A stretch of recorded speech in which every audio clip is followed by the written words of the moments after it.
I am the life you're too scared to live. Hey guys, it is Vengeful Parrot here from Two True Reviews, and I really hope you enjoy suffering because today we're talking about the bad things in Need for Speed Rivals. This is part 2 of my review, so if you haven't watched part 1, I highly recommend it. First up, the plot, or what little of a story there is in the game, is just terrible.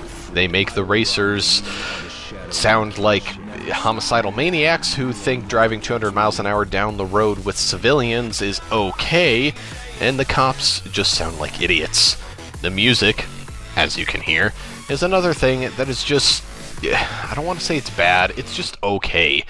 A lot of the music doesn't really seem to fit, if you ask me, and the few tracks that I enjoyed were typically too quiet to even hear. And I mean that literally. I turned the sound effects down to 20%, and I could still hear my engine above the music, which doesn't make sense to me, because why even have volume sliders at that point? Now, if you were paying attention to the video, you just saw my camera do a little 360 around my car, and then I ran into a wall. What happened?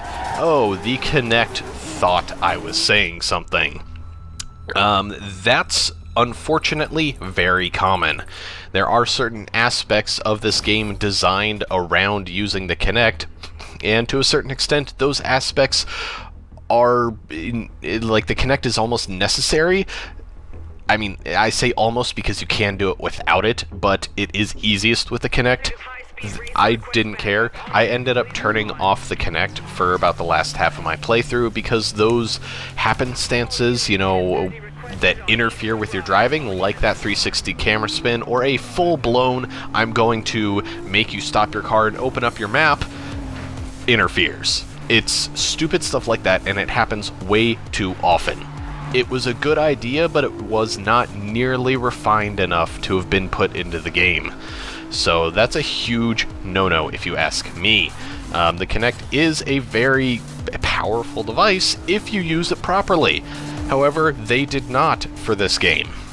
Another thing that I hated was basically that if you have an active internet connection going into your Xbox, it will force you into an online match, where there are other players driving around the world and you can interact with them, whether they're cops or racers.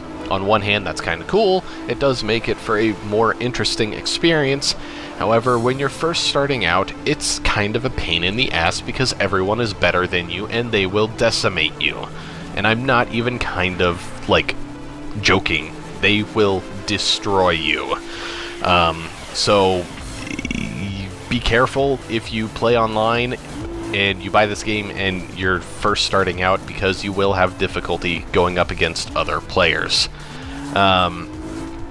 Another thing about the online is disconnects and host migration happens way too often, and especially when you're in the middle of getting chased down by cops, that can be problematic. More than once, I would, have to sit through a host migration screen, which takes a few minutes, only to come out and be in a wall surrounded by cops, and then I get busted and lose all the money that I earned during that go-around. Let's see. There are no mute options. So if there's one specific individual in the game that you were forced to join, you cannot mute them. You can mute everybody by going into the audio options menu, but you cannot mute that one specific person. Why is individual player mutes not a thing in this game? Can someone explain that to me? Anyways, the game itself can be a little bit unforgiving at times. There are parts that are just brutally difficult and almost not worth it. So, yeah.